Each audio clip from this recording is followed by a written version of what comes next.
The evening air bit through Margaret's thin coat as she walked down the main street of downtown Memphis. November had arrived early that year, bringing with it a cold that seemed to settle deep in her bones. She pulled her collar tighter, though it did little good. The coat had been new once, maybe 15 years ago, back when her life looked completely different. She was 63 years old, and she had not eaten in 2 days. It is a strange thing, hunger. At first, it screams at you. Your stomach twists and growls, demanding attention. But after a while, it becomes quiet. It turns into a dull ache that sits behind your eyes and makes your thoughts move slow, like you are walking through water. Margaret had reached that stage. She moved down the sidewalk without really knowing where she was going. Her feet just carried her forward, because stopping meant thinking, and thinking meant remembering everything she had lost. 3 years ago, her husband Raymond passed away. They had been married for 38 years. He was the kind of man who fixed things around the house without being asked, who brought her coffee in bed on Sunday mornings, who sat beside her on the piano bench sometimes just to watch her play. When he died from a heart attack one ordinary Tuesday afternoon, half of Margaret died with him. The medical bills came next. Raymond had been sick for months before that final day, and the hospital visits had piled up costs that their small savings could not cover. Margaret sold the car first, then the jewelry, then, piece by piece, the furniture that filled the home they had built together over 4 decades. Then came the fire. It started in the kitchen, they told her later. Faulty wiring in a house that old. She barely made it out alive. She stood on the lawn that night in her nightgown, watching everything burn. Photo albums, letters, the piano that had been her mother's and her grandmother's before that. All of it turned to ash and smoke that rose into the dark sky and disappeared. After that, there was nothing left to sell. No family to call, no children. Because life had not given them that blessing despite years of hoping. Her few remaining friends were elderly themselves, living on fixed incomes, unable to help in any real way. Margaret applied for assistance, but the process was slow and confusing, full of paperwork and waiting lists and offices that seemed designed to make you give up. So she ended up here, on these streets, carrying a small bag with a change of clothes and an old photograph of Raymond that she had managed to save, tucked inside her coat pocket close to her heart. The restaurants along the street glowed warm and golden in the fading light. Through the windows, Margaret could see people eating dinner, laughing with each other, living normal lives. The smell of food drifted out every time a door opened, and each time it hit her, she had to steady herself against the wave of longing that followed. She had never begged before. The thought of it made her sick with shame. For 30 years, she had been Mrs. Ellis, the piano teacher. Children from all over the neighborhood came to her little music room for lessons. She had raised generations of young musicians, attended their recitals, celebrated their achievements. She had been somebody. Now she was nobody. Just an old woman who smelled like the shelter where she had been sleeping, trying to become invisible so that people would not look at her with pity or disgust. But hunger has a way of breaking down pride. It strips away everything you thought you were, and leaves behind only the animal need to survive. She stopped in front of a small restaurant she had never noticed before. It was tucked between a hardware store and a laundromat. Easy to miss if you were not looking. The sign above the door read, "Rosie's Diner," in faded red letters. Through the window, she could see it was not fancy. Just a handful of booths with worn vinyl seats, a long counter with stools, and a few customers scattered around eating plates of simple food. Something about the place felt safe.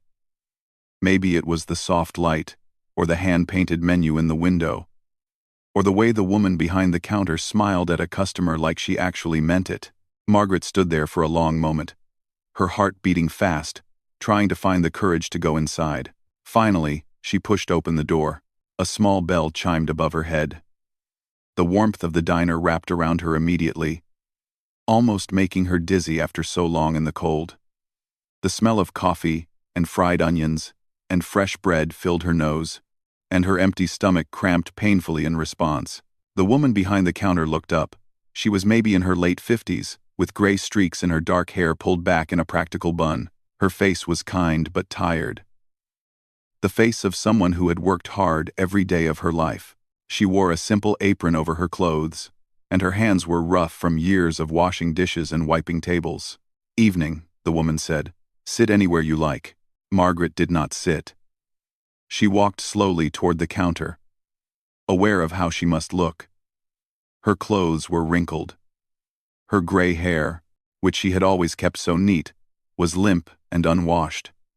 She kept her eyes down, unable to meet the woman's gaze. "I was wondering," Margaret said, and her voice came out so quiet she had to start again. "I was wondering if maybe there was some work I could do.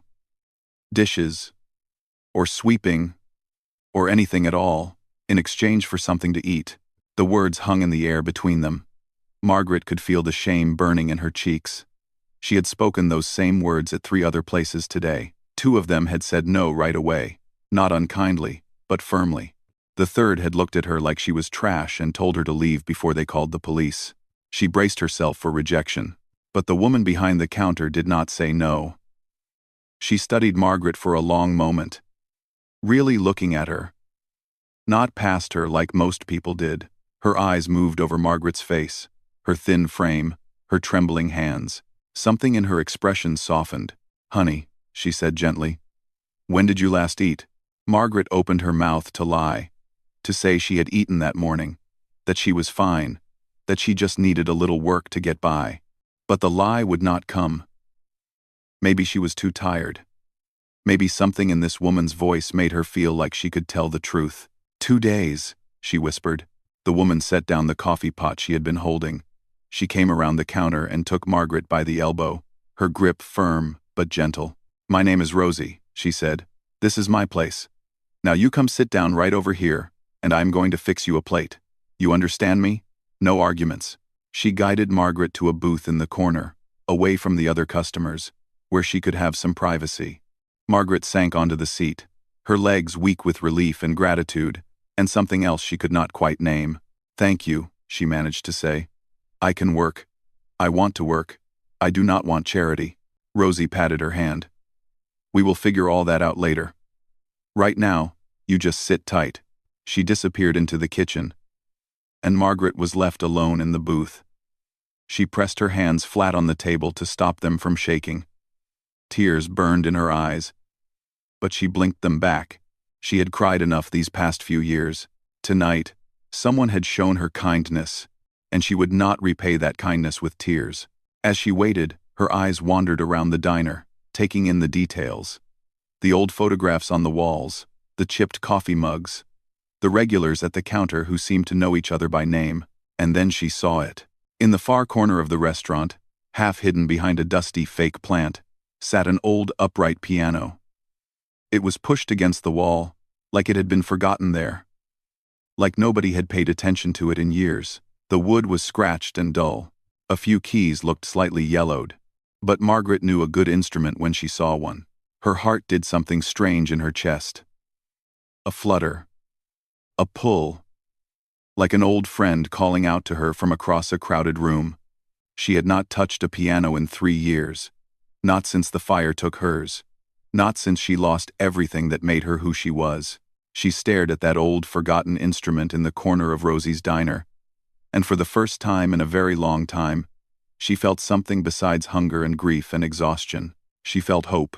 Rosie came back from the kitchen carrying a plate piled high with food. Meatloaf with thick brown gravy. Mashed potatoes whipped smooth and creamy. Green beans cooked soft with bits of bacon. A dinner roll on the side. Still warm from the oven, she set it down in front of Margaret along with a tall glass of sweet tea and a handful of napkins. "You eat slow now," Rosie said. "When you have not had food in a while, your stomach needs time to adjust. Small bites. No rushing." Margaret nodded, not trusting herself to speak. The smell of the food rose up and wrapped around her like a warm blanket. She picked up her fork with trembling fingers and took her first bite of the mashed potatoes. They were perfect. Buttery and smooth and seasoned just right. She closed her eyes and let the taste fill her mouth, and for a moment, she was not a homeless woman in a strange diner. She was just a person eating a good meal, and that simple thing felt like a miracle. Rosie watched her for a moment, then seemed satisfied that Margaret was going to be okay. She went back to work, refilling coffee cups and chatting with the regulars at the counter. But every now and then, Margaret caught her glancing over, checking on her. As Margaret ate, slowly like Rosie had told her, her eyes kept drifting back to the piano in the corner. She could not help it. It was like a magnet pulling at her, calling to something deep inside that she thought had died, along with everything else. The piano looked old, probably from the 1950s or 60s based on the style. It was an upright, the kind you might find in a church or a school music room. The dark wood had lost its shine years ago, and there were water rings on the top where people had set their drinks without thinking. One of the legs had a chip in it. The bench in front of it was pushed in crooked, like nobody had sat there in a very long time, but Margaret could see past all of that. She could see the bones of the instrument underneath the neglect. A piano like that, if it had been cared for once, might still have music left inside it. She finished her meal and sat back against the booth, feeling more human than she had in days. Her stomach was full. The warmth of the diner had seeped into her tired body. For just this moment, she could pretend that everything was normal. Rosie came over to clear her plate. "How are you feeling?" "Clear. Much better," Margaret said. "Thank you. I cannot tell you how much this means to me. Do not mention it." Rosie stacked the dishes and paused, looking at Margaret with curiosity. "You know, I have been doing this a long time. Running this place, meeting people. I can usually tell when someone has a story. You have got one. I can see it in your eyes." Margaret did not know what to say to that. Her story felt too heavy to share with a stranger, even a kind one. Instead, she found herself asking about the piano. "That old thing?" Rosie turned to look at it like she had forgotten it was there. "It belonged to my mother. She passed about 8 years ago. She used to play it every Sunday after church. Right here in the diner. People would come just to hear her. She was not famous or anything. Just a regular woman who loved music. When she died, I could not bring myself to get rid of it. But nobody has played it since. It looks like a good instrument," Margaret said softly. "Does it? I would not know. I never learned. My mother tried to teach me when I was young, but I did not have the patience for it." Rosie laughed at the memory. She used to say I had ants in my pants, could not sit still long enough to learn a single song. Margaret smiled, and it felt strange on her face, like a muscle she had not used in too long. "Would you mind?" she started, then stopped. The question felt too big, too bold. Who was she to ask anything of this woman who had already given her so much? But Rosie tilted her head, waiting. "Would you mind if I played it?" Margaret finished. "Just for a moment. I used to play, a long time ago." Rosie's eyebrows went up in surprise. Then she shrugged and smiled. "Be my guest. Lord knows that piano could use some attention. I keep meaning to have someone come tune it, but I never get around to it." Margaret stood up slowly, her legs still a little unsteady. She walked across the diner toward the corner where the piano sat waiting. A couple of the customers glanced up as she passed, then went back to their food. Nobody paid much attention to the old woman in the worn coat making her way to the forgotten instrument. She reached the piano and stood there for a moment, just looking at it. Then she pulled out the bench and sat down. The seat creaked under her weight. She placed her hands on the keys, feeling the cool ivory beneath her fingertips. It had been 3 years. 3 years since she had touched a piano. 3 years since the fire took her mother's instrument, the one she had played since she was 5 years old, the one that had carried her through every joy and sorrow of her life. She pressed a single key, middle C. The note rang out clear and true. A little out of tune but still beautiful. The sound went straight to her heart and cracked something open inside her. Margaret closed her eyes. She took a deep breath, and then she began to play. The piece was Chopin, Nocturne in E-flat major. She had learned it when she was 17 years old, preparing for her audition to music school. She had played it hundreds of times since then, maybe thousands. Her fingers knew it by memory, knew it so deeply that they did not need her mind to guide them. The music poured out of her like water from a broken dam. All the grief she had been holding, All the loneliness and fear and shame, all of it flowed through her hands and into the keys, and came out as something beautiful. The melody rose and fell like breathing. The harmonies shifted and changed like light through clouds. Each note was placed with perfect precision, perfect feeling, perfect intention. The diner went quiet. The man at the counter stopped his coffee cup halfway to his lips. The young couple in the booth by the window turned around in their seats. The cook came out from the kitchen, wiping his hands on his apron, drawn by the sound. Even the cars passing by outside seemed to slow down, as if the whole world was leaning in to listen. Rosie stood frozen behind the counter, a coffee pot suspended in her hand, her mouth slightly open. She had heard her mother play that piano for years. Her mother had been good, really good for someone who never had formal training. But this was something else entirely. This was the kind of playing you heard in concert halls, not in small diners on the edge of downtown. Margaret played on, lost in the music, unaware of the effect she was having. For those few minutes, she was not homeless. She was not hungry. She was not grieving. She was simply a musician doing what she was born to do, speaking in a language older than words. The nocturne built to its emotional peak, a passage of such heartbreaking beauty that one of the customers, an older gentleman with white hair, had to look away and blink hard. Then the music softened, grew gentle, and finally faded into silence. Margaret lifted her hands from the keys. She sat there for a moment, breathing hard, feeling like she had just run a marathon. When she opened her eyes, she was surprised to find them wet with tears she did not remember crying. Then she heard the applause. She turned around, startled, and saw every single person in the diner clapping. The man at the counter, the young couple, the cook, even a woman who had just walked in and caught only the last minute of the performance.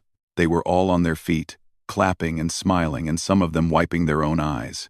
Rosie set down the coffee pot and walked over to Margaret. Her face was full of wonder. "Honey," she said, her voice thick with emotion. "Where on earth did you learn to play like that?" Margaret did not know how to answer. How do you explain a lifetime of music in a single sentence? How do you tell a stranger that the piano saved your life more than once, that it was your first love and your truest friend, that losing it was like losing a piece of your own soul? "I had a good teacher," she finally said. "A long time ago." Rosie shook her head slowly, still amazed. "That was the most beautiful thing I have ever heard in my life. And I am not just saying that, I mean it." The other customers were coming over now, wanting to shake Margaret's hand, wanting to tell her how wonderful she was. A woman with kind eyes pressed a $20 bill into her palm and would not take it back. The older gentleman with white hair told her she had given him a gift he would never forget. Margaret did not know what to do with all this attention.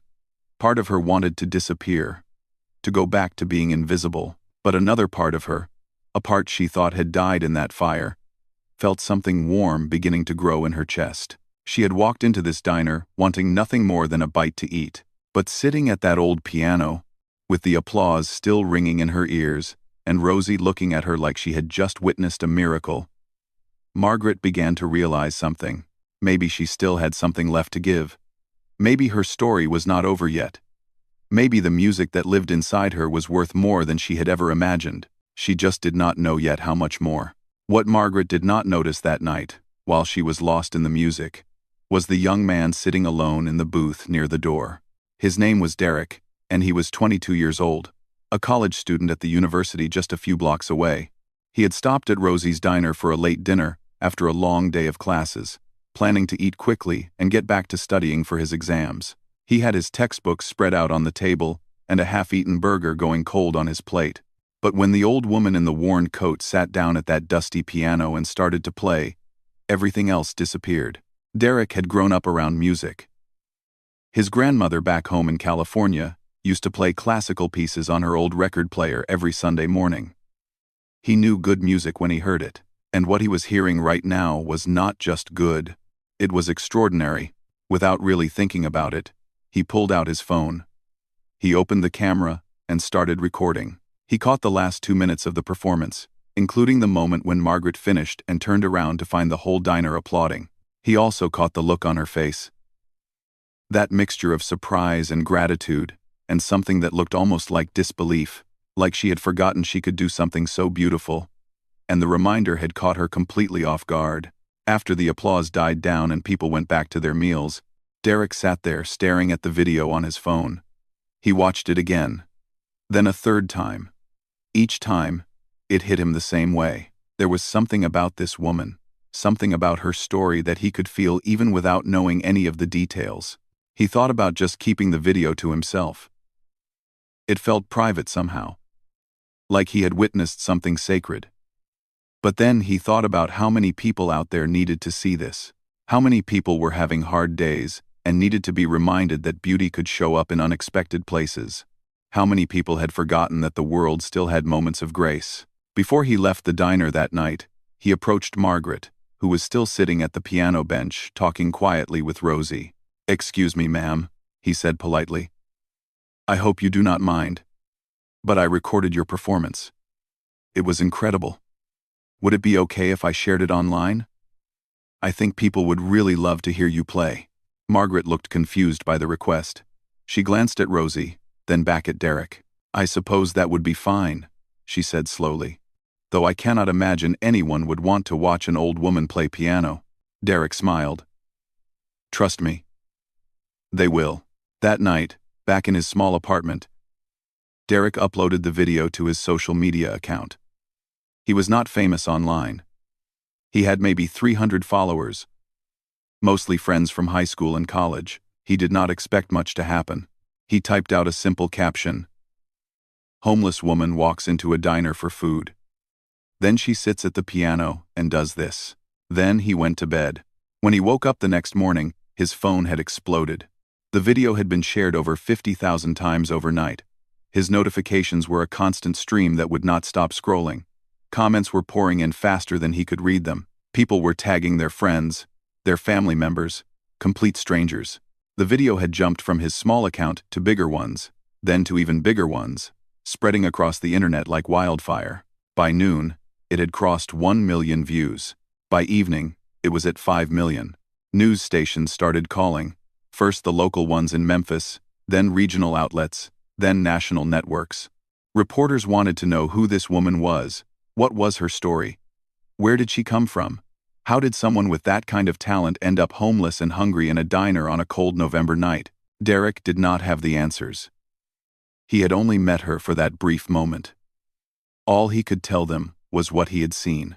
An old woman who walked in looking broken and walked out having reminded everyone in that room what music could do to the human heart.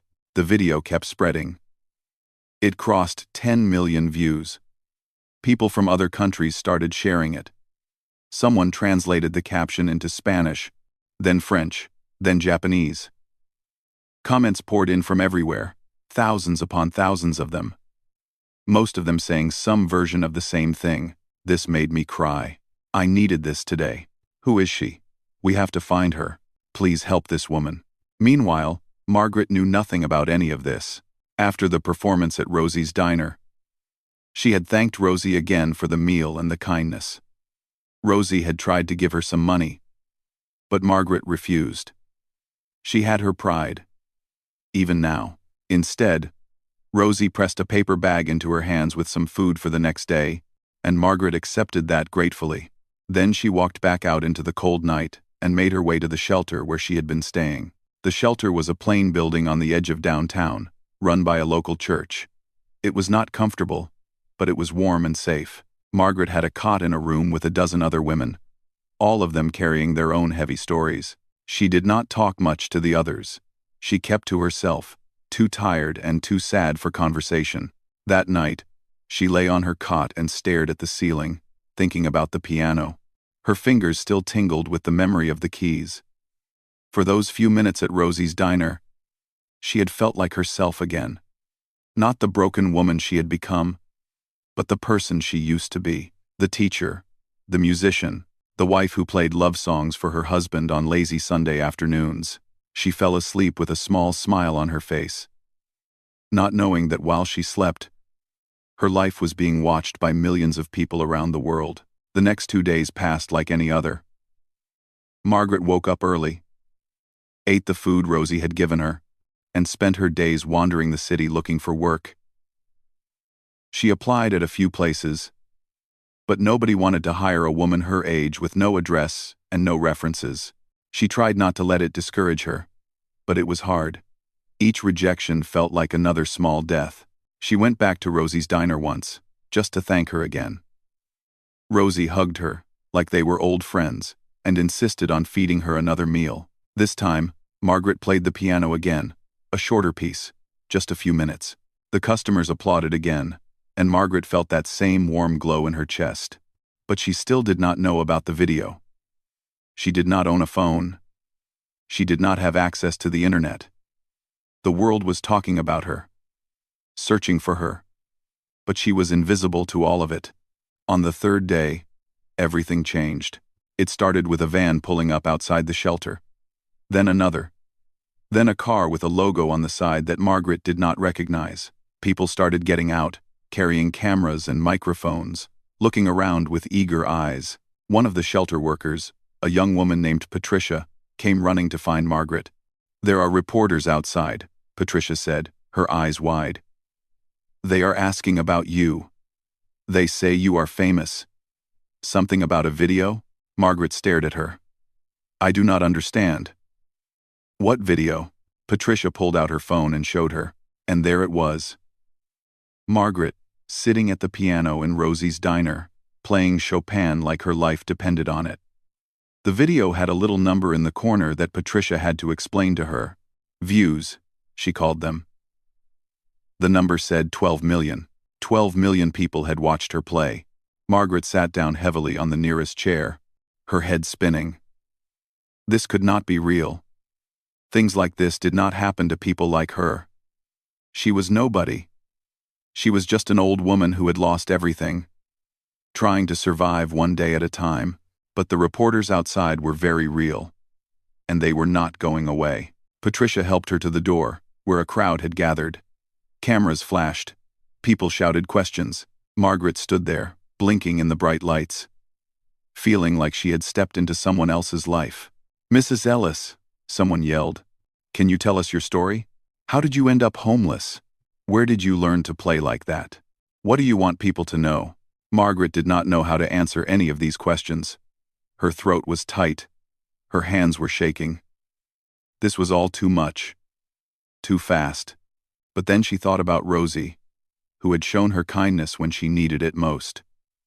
She thought about the piano, waiting for her in that little diner. She thought about all those people who had watched the video and been moved by something she did. Maybe her story was worth telling after all. She took a deep breath, looked into the cameras, and began to speak. The interviews lasted for hours that first day. Margaret sat in a small room at the shelter while reporters took turns asking her questions. She told them about Raymond, about the medical bills, about the fire that took everything. She told them about wandering the streets of Memphis, about the shame of asking for food, about walking into Rosie's diner on the coldest night of the year. She did not tell them about the years before all that. The good years. The years when music was not just something she did, but everything she was. Those memories felt too precious to share with strangers holding microphones. But journalists are curious people. That is their job. And once Margaret's face was on every news channel in the country, people started digging. It did not take long for someone to find the truth. A reporter from a Nashville newspaper was the first to put the pieces together. She had been researching Margaret's background, making phone calls, searching through old records, and what she found made her sit back in her chair and whisper a single word: Juilliard. Margaret Ellis had not just learned piano from some local teacher. She had trained at the Juilliard School in New York City, one of the most prestigious music conservatories in the entire world. She had earned a full scholarship at the age of 17, beating out hundreds of other applicants for a spot in their piano program. She had studied under masters, practiced 8 hours a day, and graduated near the top of her class. But that was not all. The reporter kept digging. She found concert programs from the 1980s. She found old newspaper clippings from music magazines that had long since gone out of print. She found a photograph, yellowed with age, of a young woman with bright eyes and hopeful smile, standing on a famous stage. Margaret Ellis had performed at Carnegie Hall.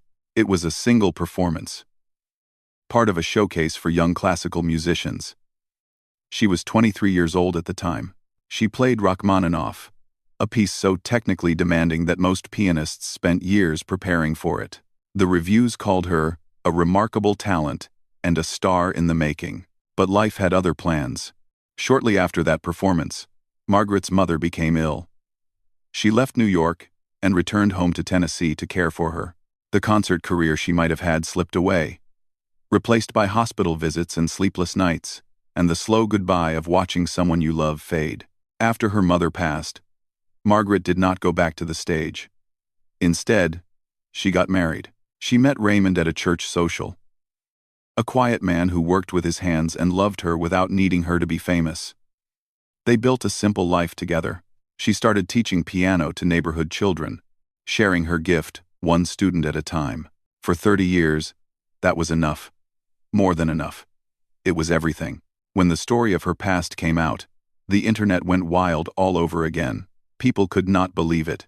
This homeless woman who had touched millions of hearts with a performance in a tiny diner had once stood on one of the greatest stages in the world. She had given up fame and fortune to care for her mother, then spent decades quietly teaching children in her living room. And after losing everything, she had ended up hungry and alone, with nothing but the music still living inside her. It was the kind of story that felt almost too much to be real. But it was real. Every word of it. And then the former students started coming forward. The first was a man in his 40s who lived in Chicago now.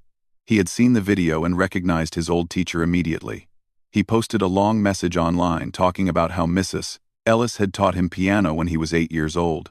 He had been a troubled kid, angry at the world, failing in school. But every Tuesday afternoon, he sat at her piano and learned that his hands could create something beautiful. She never gave up on him, he wrote. She saw something in me that I could not see in myself. After that, more messages came. Dozens of them. Then, hundreds. A woman who was now a pediatrician said that Mrs. Ellis had taught her discipline and patience, skills that helped her through medical school. A man who worked as an engineer said she had shown him that practice and persistence could overcome any obstacle. A music teacher in Oregon said that everything she knew about teaching, she had learned from watching Mrs. Ellis work with struggling students. Story after story poured in. 30 years of lives that Margaret had touched, students who had grown up and built careers and raised families, all of them carrying a piece of what she had given them. One message stood out from all the others. It came from a woman named Adrienne, who lived in Nashville and worked as a music producer. She had built a successful career in the industry, working with famous artists and winning awards for her work. But before all that, she had been a shy 10-year-old girl with second-hand clothes and a dream she was afraid to speak out loud. Adrienne's family had not had much money. Piano lessons were a luxury they could not afford.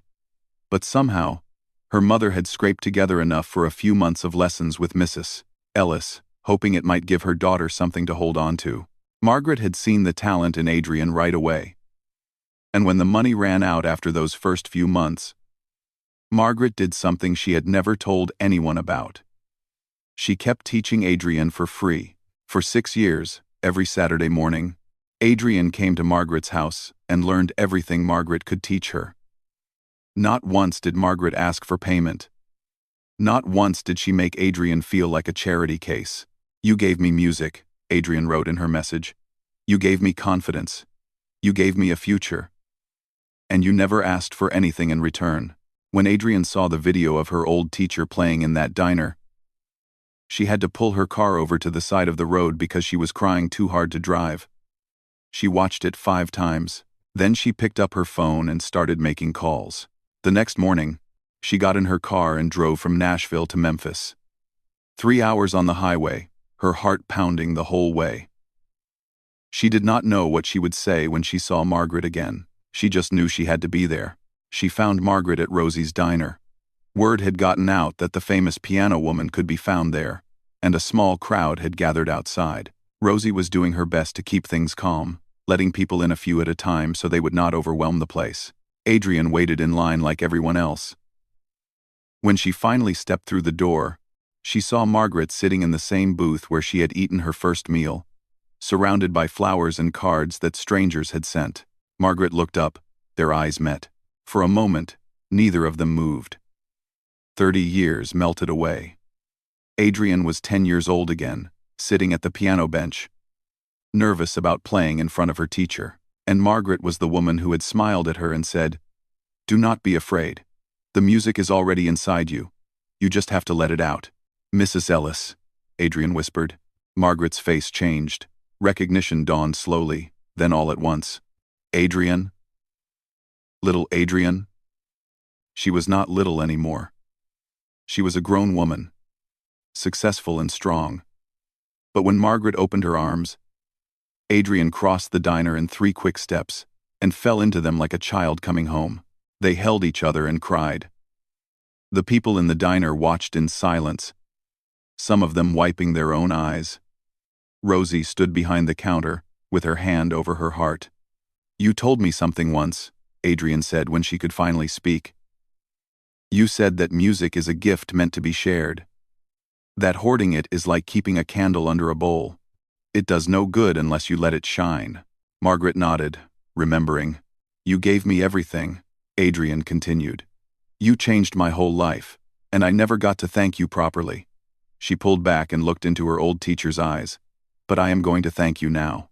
I am going to make sure the whole world knows what you did for me and for all those other kids. And I am going to make sure you never have to worry about anything ever again." Margaret started to protest. She was not looking for charity. She had her pride. But Adrian shook her head firmly. "This is not charity," she said. "This is family taking care of family. You took care of me when I had nothing. Now let me take care of you." Margaret looked at this woman, who had once been a scared little girl at her piano.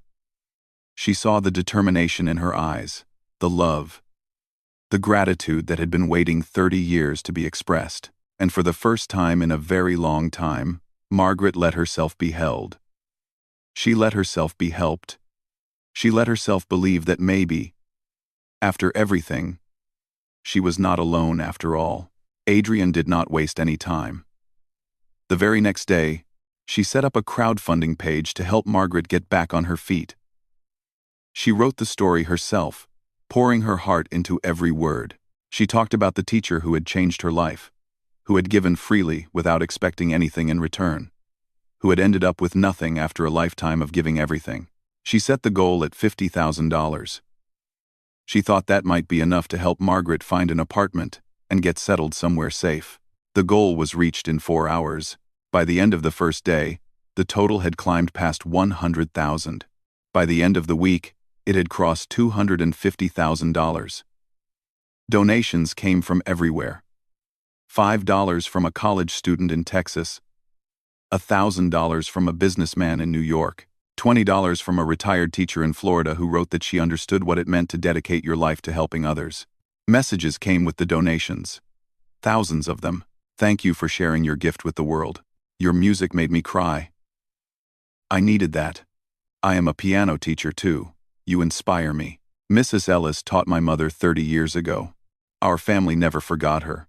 Margaret read as many of the messages as she could, but there were too many to keep up with. Each one touched her heart in a different way. She had spent so long feeling invisible, forgotten, worthless. Now strangers from around the world were telling her that she mattered, that her life had meant something, that the music she carried inside her had reached further than she ever could have imagined. But even with all this attention, all this money, all this love pouring in from every direction, Margaret felt uneasy. She had never been comfortable with charity. Her whole life, she had been the one giving, not receiving. The idea of taking money from strangers, even kind ones, made something twist in her stomach. She did not want to be a sad story that people felt sorry for. She did not want to be rescued. She wanted to be useful.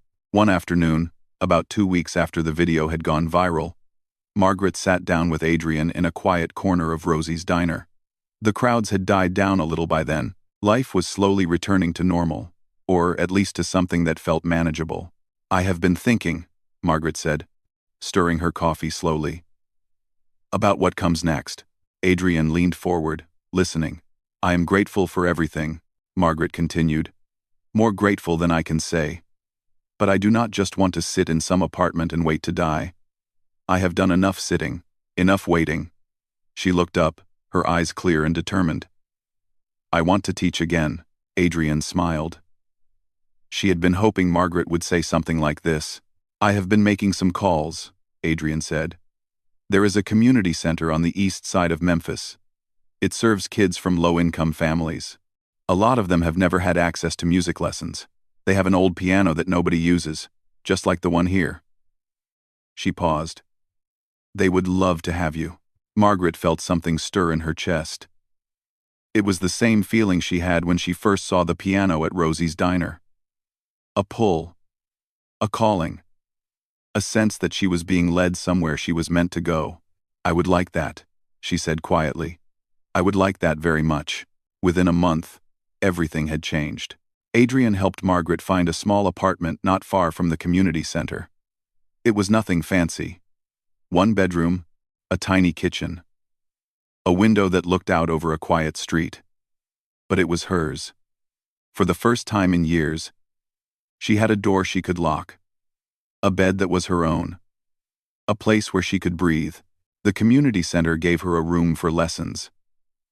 They did not have much of a budget, so they could only pay her a small amount.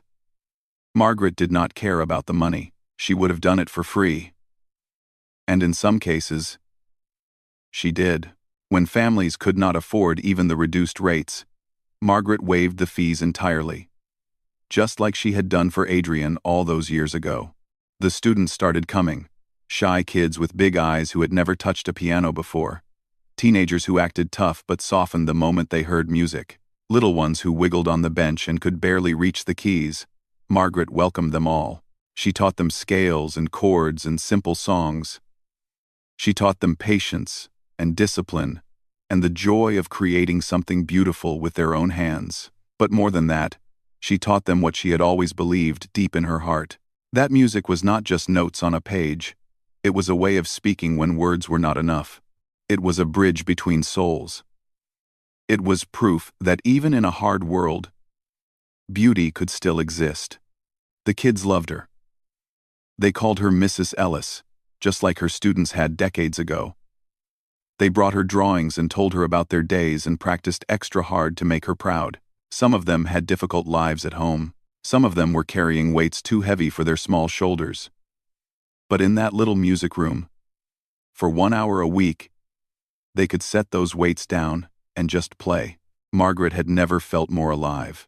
Rosie's Diner became a landmark in Memphis. People came from all over the country just to see the place where the viral video had been filmed. Rosie had to hire extra help to keep up with the crowds. She did not mind. Business was better than it had ever been. And she loved telling the story of the night Margaret walked in from the cold. The old piano was tuned and polished until it gleamed. Rosie hired a professional to restore it properly, fixing the sticky keys and replacing the worn felt. She placed a small brass plaque on the side of it, where everyone could see. The plaque read, "Where Margaret Ellis played her way home." Sometimes, when Margaret visited the diner, she would sit at that piano and play for the customers. It was never planned. She would just feel the pull, walk over, and let the music come. People would stop eating and listen. Some would record on their phones, hoping to capture a little bit of the magic. Others would just close their eyes and let the sound wash over them. Every performance felt like a gift. Not from Margaret to the audience, but from somewhere deeper. From the music itself, flowing through her like it always had, reminding her that some things could not be taken away. Not by fire, not by loss, not by years of hardship. The music was part of her, woven into her bones, and it would be there until her very last breath. One evening, about 6 months after everything began, Margaret sat alone in her little apartment. The sun was setting outside her window, painting the sky in shades of orange and pink. She was holding the old photograph of Raymond, the one she had carried in her coat pocket through all those cold and hungry nights. She looked at his face and smiled. "I think I am going to be okay," she whispered to him. "I found my way back." She thought about everything that had happened. walking into Rosie's diner with nothing but hunger and shame, sitting at that dusty piano and letting the music pour out, watching her life change in ways she never could have predicted. She had gone in looking for a bite to eat, but what she found was so much more. She found kindness in a stranger named Rosie. She found connection in a young man named Derek, who saw something worth sharing. She found her past catching up with her in the best possible way, through students who remembered, and a world that finally saw her for who she was. And most importantly, she found herself again. Not the broken woman who had lost everything. Not the forgotten teacher wandering the streets with nowhere to go. But Margaret Ellis, musician, teacher, survivor, a woman whose worth had never been measured by what she owned or where she lived, but by what she carried inside her heart. She set the photograph of Raymond on her nightstand where she could see it every morning. Then she walked over to the small keyboard Adrian had bought for her apartment. It was not a grand piano, not like the one she had lost in the fire, but it was enough. She sat down, placed her fingers on the keys, and began to play. The music filled the room, soft and sweet and full of hope. Outside, the last light of the sun faded into evening, and Margaret played on. No longer hungry, no longer lost, no longer alone. She had finally come home.